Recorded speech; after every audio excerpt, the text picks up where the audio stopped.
So this is day 101, log 1.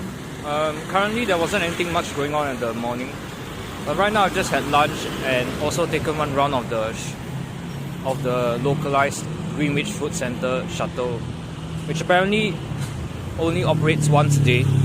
I think it's once a day and ends around this timing.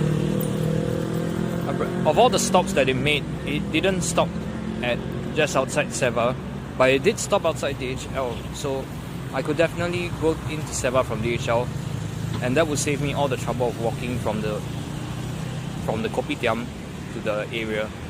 I mean back to the Seva warehouse itself. So yep, now I know a little bit better about this shuttle service that they are providing, or at least this area of Tampines Logis Park is providing. One of the other stops that it makes is at Schenker, but it's all the way down the road, so I don't think I want to sit one whole round for that. So right now, even though the workload for the discrepancies is still a lot, at least the dispositions for the existing discrepancies are starting to thin out bit by bit, and there's a lot more space cleared at the inbound admin and also the area behind it, which is a relief and also a good sign lah.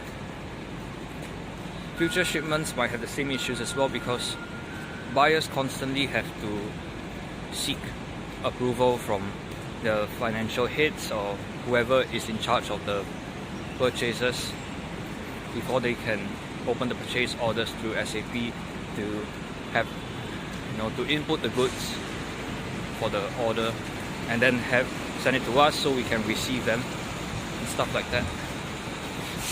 And because of this issue,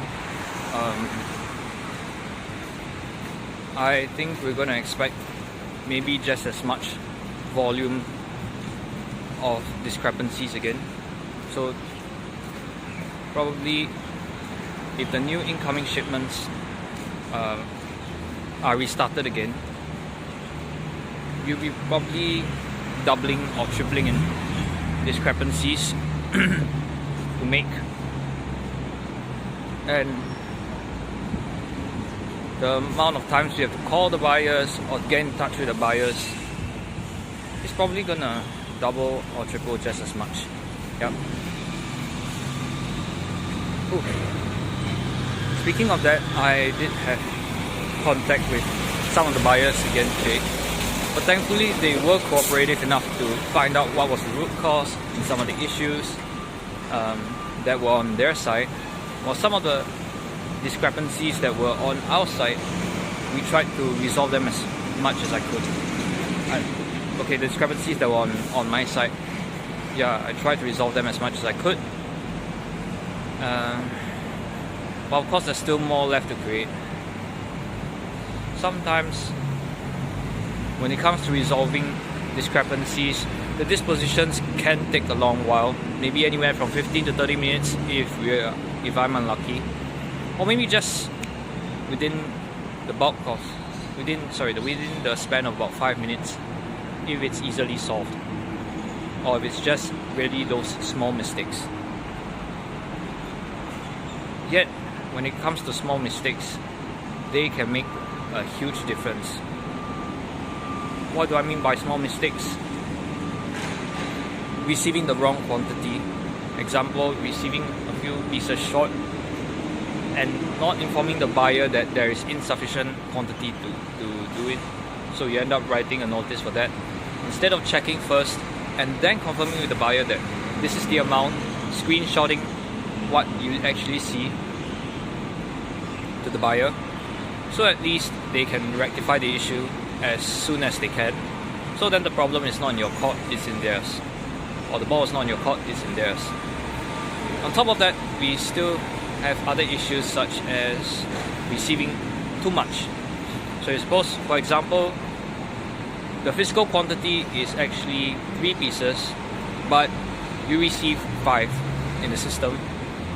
That's going to be a huge problem, and one that's difficult to reverse, because such a mistake, I believe, is preventable in the eyes of the company, and you get questioned by the financial heads or whoever's in charge of finances as to why it has to be done.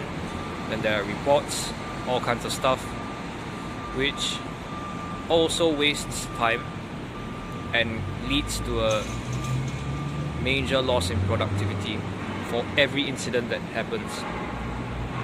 So as much as we can, both as the picking team, the put away team, as well as us, the inbound and outbound folks, we do have to do our best to try and avoid these mistakes at every opportunity we can get.